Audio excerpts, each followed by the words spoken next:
generation is still dealing with the impacts of the residential school legacy. As an intergenerational survivor of those impacts, language has been something that's impacted me and many people of my generation, where there's a gap between us and our elders when it comes to language. And I think when it came to developing stewardship work and guardians work, language was really put at the heart and the center of a lot of the discussions and a lot of the principles and the framework of the work we wanted to do when it came to taking care of the land. And it stemmed from when we had the discussions with our community members and with our elders and with our leadership. What came out of those discussions was that if we wanted to create a stewardship program or a guardians program, or do work with protected areas that reflected our perspectives of the land, the Dene perspectives of the land, that language became integral, key, foundational, all of those things in terms of understanding what that means. What is that Dene perspective of the land?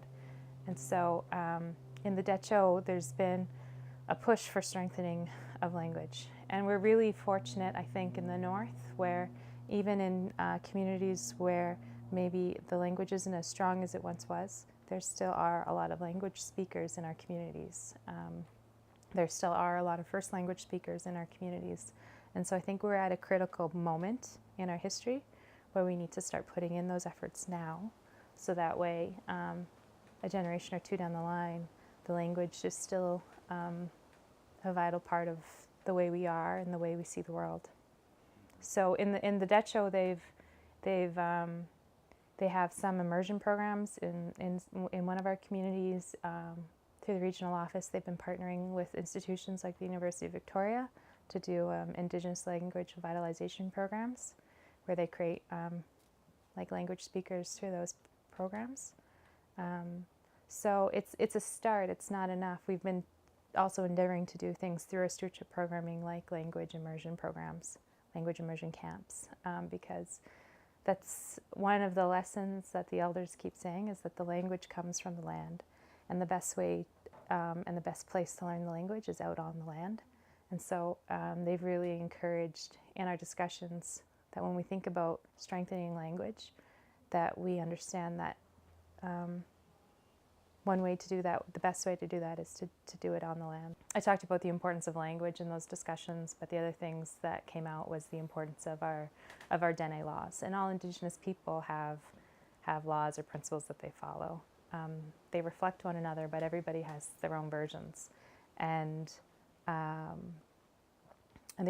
third thing that came out was the importance of our youth and the importance of connecting them to our elders, so that they learned the Dene ways of being on the land, and they learned their language. So youth and elder mentorship became incredibly important as a principle. So those three work together: the language, the laws, and then the youth elder mentorships. But what really struck us at the end, or what struck me especially, was one of my elders had said to us when we were trying to answer that question: what is the Dene perspective of taking care of the land, and how will we do it?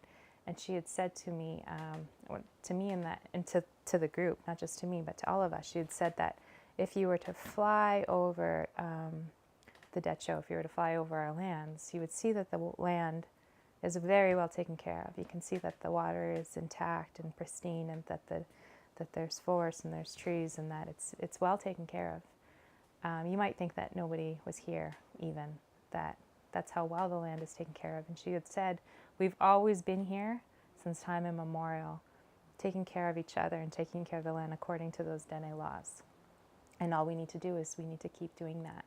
And so after those discussions, what we really came to understand is a lot about what they've been talking about in this meeting, is the piece around culture. And what I came away from that was, and what we all took away from that was, being on the land in the Dene way will protect the land. And it's just that basic recognition and understanding that approaching protecting areas and enabling and strengthening Indigenous cultures.